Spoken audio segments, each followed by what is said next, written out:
Hello and welcome back to Seaside Garage and the first actual tinkering video with my new W123. Yeah, I showed you this car in a previous video. I also talked about some work that I already did to it.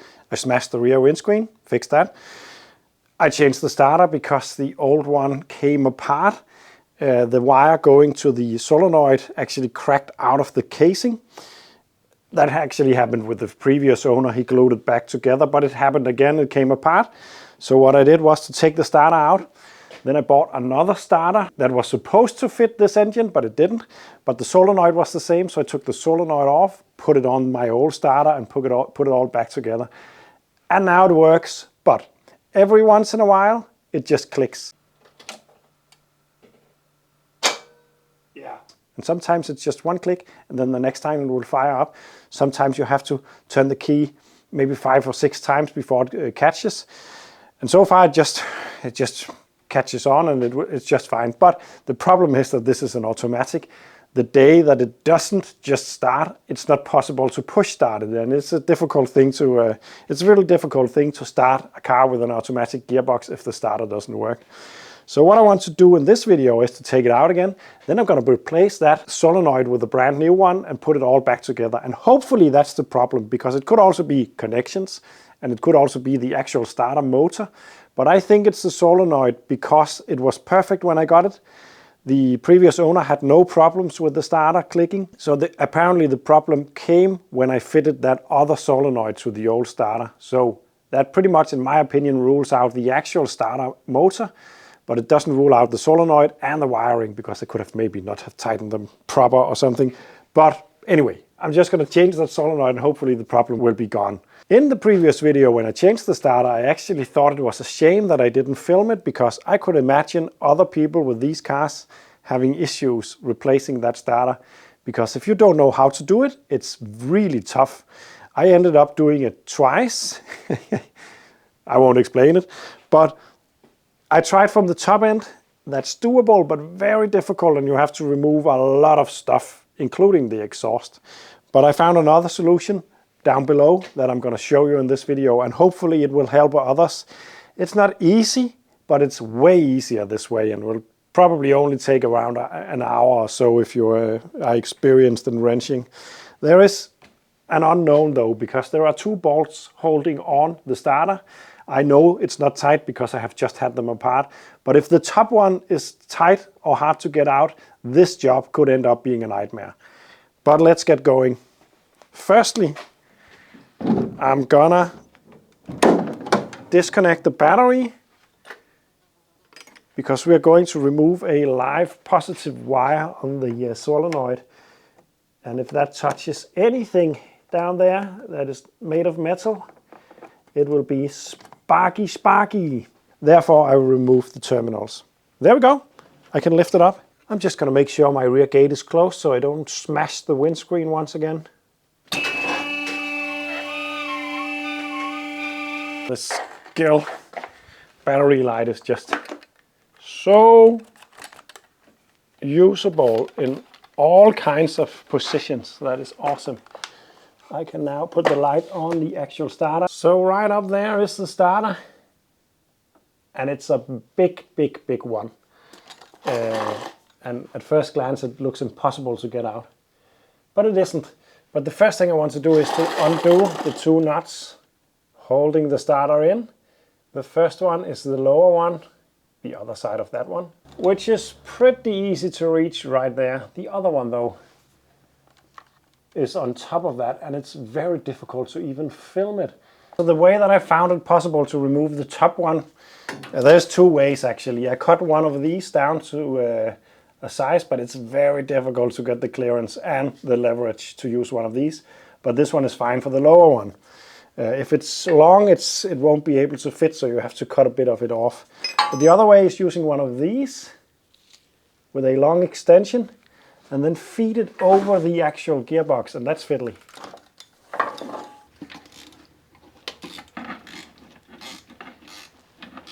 And there we go. I got it loose, and this has taken around 15 minutes, and it has been feeling like a couple of hours. And This is by far the hardest part of changing the starter, but unfortunately that doesn't make it an easy job, because this is really difficult to get out. Maybe there's a better way. And of course it also depends on how stuck it is. There we go. It's out, and I'm gonna leave the tools in here for easier reassemble. Next up, I want to undo the wires up there on the actual solenoid, and again you will see the area where it sits, but it is very difficult to film in a good way. But it's a 13 that you have to undo to get the main wires off, and this is where it is very important to have undone the terminals, otherwise you will be fried. No, it's not a 13, it's way bigger. That's a 17. Forgot about that. Everything is so big on the 123. It really feels like a tiny lorry, which is probably the reason why this is known to be the best car in the world. Or I don't know if everyone's agreeing on that, but it is definitely one of the most reliable cars. A lot of those that I have seen on the channel has not been reliable, but remember, they have an incredible amount of miles in a very hard climber behind them. And they also seem to work, or at least get you to your destination, even when they are broken down a lot of times. They are just very impressive. And I think one of the reasons is that everything is so over-dimensioned. So that's the electric connections disengaged. And then it's time to do what actually makes it possible to remove it from down here. Remove this part of it, the big nut right there, and then remove the steering joints all together. And then the end stop should take care of it. Whoa.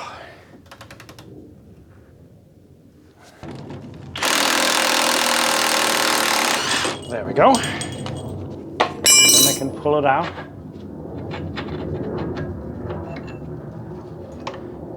Yeah, it's a bit noisy because of an arrow. A fighter jet is going up on top of my house at the moment. Wonder if I did something wrong. So there we go. With that bolt removed, I can now swing this entire assembly down a bit, making a lot more room to work on, and then remove the other nut, the other bolt on the starter, and get them seated right before you try. Because as you can imagine, if you round these off, it will probably be a little bit difficult to fix it. And with it loose, you can wiggle the starter a little bit and take it out with your hands, or spin it out with your hands the rest of the way. But if you don't wiggle with the starter, the weight alone will make it so difficult that you can't spin it. There we go.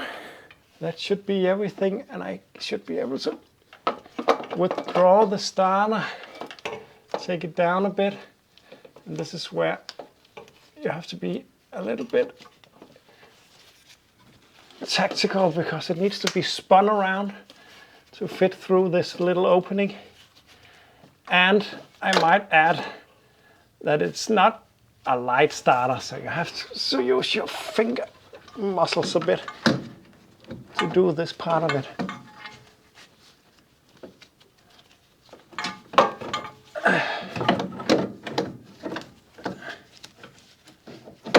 There we go. It's out. Whew. So this is the starter. Big unit.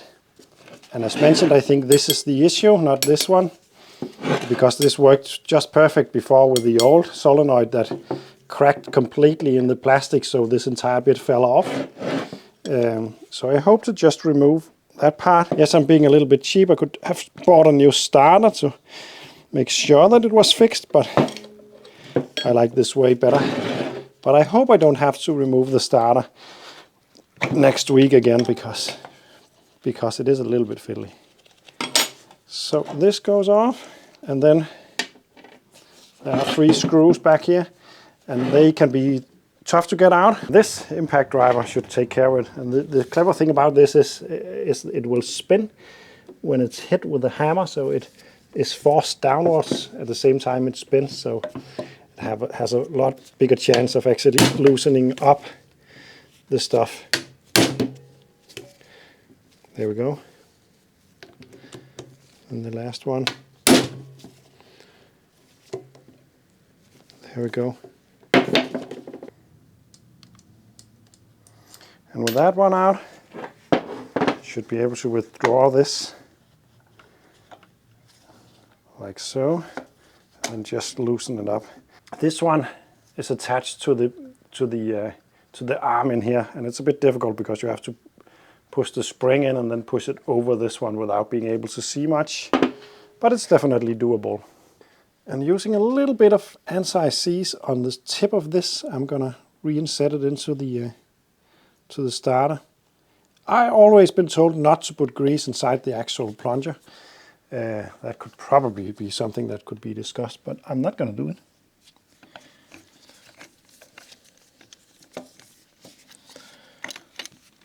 I think I can actually do it a little bit easier just by taking this one.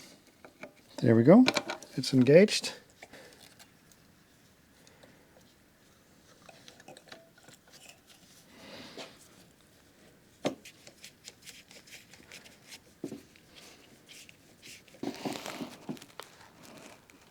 Like that. And then I can put this one on. And yes, I could have taken the starter apart and greased up the bearings and cleaned it out and all that. Could also have bought a new car.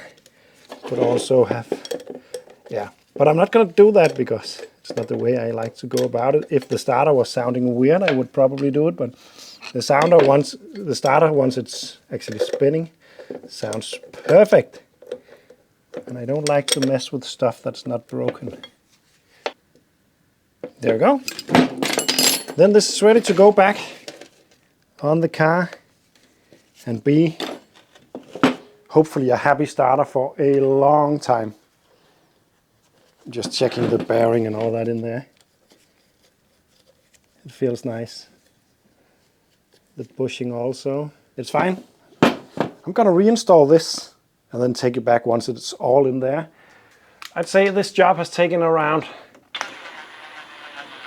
an hour and 15 minutes or something like that, maybe a little bit more. And keep in mind I also film. It takes a bit longer when you do that.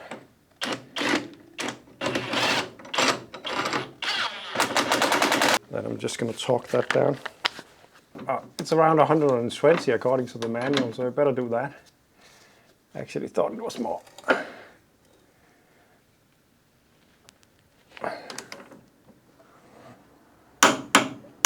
There we go. That should be the job done if the car starts. Let's hope it does, because I have to go and pick up my daughter in 15 minutes. Ah!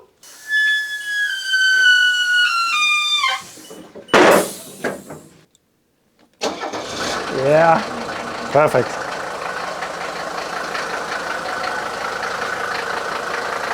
I'm pretty sure that this will fix the scary moments where the engine just clicks, and it's always when someone is looking at you. Anyway, that was the first real fix on camera on my new W123. Expect to see a lot more about this car in the future, that's for sure. Thanks for watching. Remember, you can become a Patreon if you like. There's a link down below, and I will send you some free Seaside Garage stickers to put on something. See you in the next one.